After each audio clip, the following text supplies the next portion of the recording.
The reason why God created tithing, tithing has nothing to do with giving God money. Can I say it again? Just for the CD purpose? Tithing has nothing to do with giving God money. God doesn't need nothing from you. You couldn't even give God nothing. Everything on the earth already belongs to God. He don't need nothing from us. So when God sets something up, it's not because he needs it.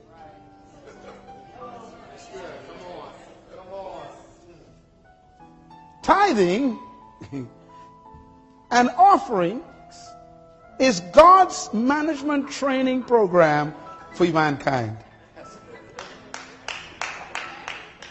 Boy, this is so important.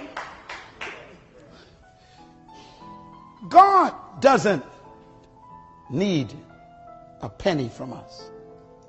And yet he tells us 10% of everything is mine. We only think of money. And that's our problem. If you get 10 pairs of shoes, one of them ain't yours. If you get 10 dresses, one of them ain't yours. If you bought 10 oranges, one of them is not yours. If you got 24 hours in a day, 2 hours and 40 minutes don't belong to you. I ain't got no time to pray. What are you talking about? You got 2 hours and 40 minutes that don't belong to you. You're a thief every day when you don't use those 2 hours and 40 minutes for God's purposes. You are a thief. A tired thief. Sleeping on God's time. You spend 2 hours, 4 hours, 8 hours watching cable television and don't give God his 2 hours and 40 minutes that belong to him. 10%. You can't even manage 2 hours and 40 minutes.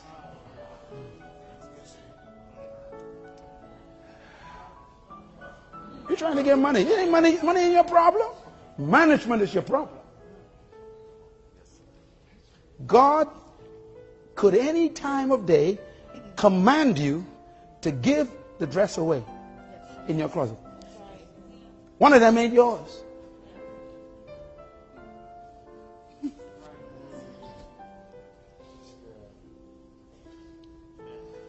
So tithing and offering is not about money. It's about management.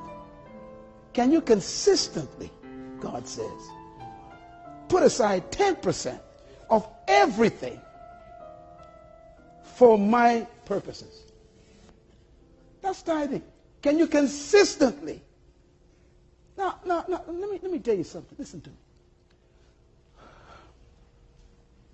100% of everything belongs to God. What did I say? 100% of everything belongs to God. No. Say it again. What did I say? 100% of everything belongs to God. Okay. So, God blesses you with a paycheck of $1,000. How much of that belongs to God?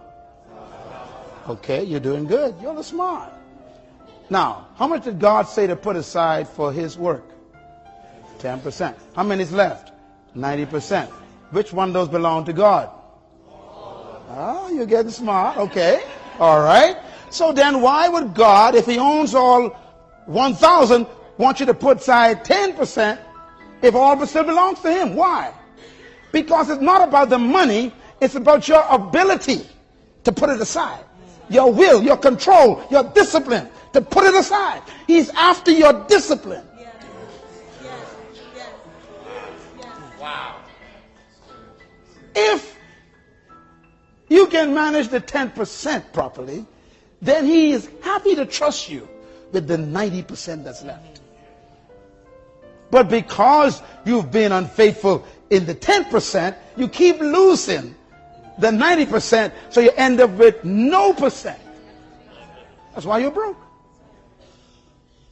And so you tell God, I can't pay tithes this week. Things tough. We're in crisis right now, God. You got to figure this out. Things too rough. And God is saying, what are you talking about? Your salvation is in the tithe.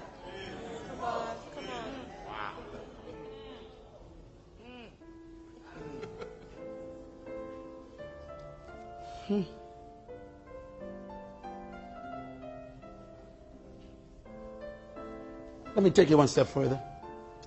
This is what tithing does to you. Number one, what's the first word? Accountability. Write it down. Now, each one of these words is management. If you keep paying your tithes and giving your offering, you automatically first become accountable. What's the second word? Discipline. Discipline. For you to put that aside every single time, it takes control. What's the third word? Honesty.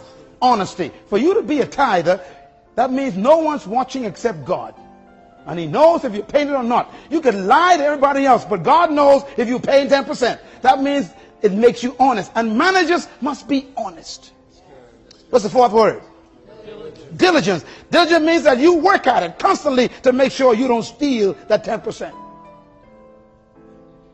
That's what managers are supposed to do. What's the next word? Oh my God. That's what's wrong with managers.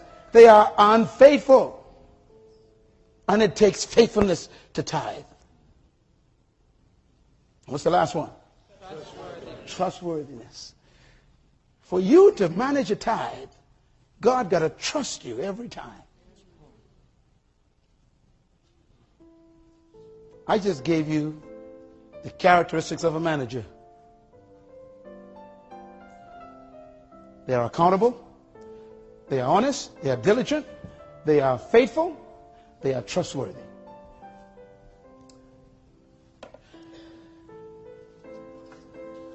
Jesus one day showed top-class management.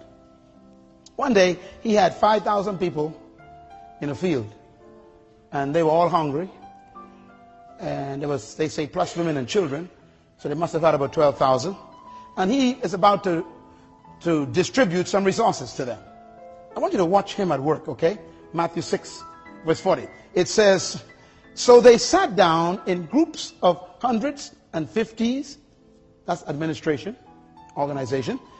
Then he took the 5 loaves and the 2 fishes. That's the resources. Looking up to the one who owns them, he thanked them for letting him use them. That's appreciation. That means they don't belong to you. That's all right. Someone else's property. He broke it. Then he gave them to his disciples, and they gave it to the people. Delegation. It's management. Delegation. Watch him. He also divided the 2 fish among them all, and they all ate and were satisfied. That's customer service. Give God a hand for good customer service. All were satisfied. Now watch his management kick in. It says, and the disciples, he told them to pick up every crumb.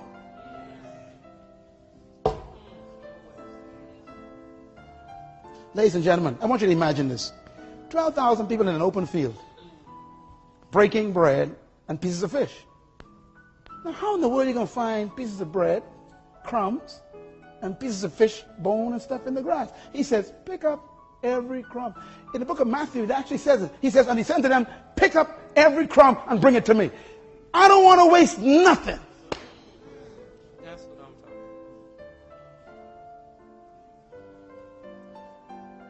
about. This country is built on a culture of waste. And it is in the church. Who go direct to the buffets after service? You. And what do you do at that buffet? Now you know the plate is too small for what you want to do. You pile it up, sit at the table, and half is left in the plate. You are a bad manager, and God takes notes. Cheryl, waste food.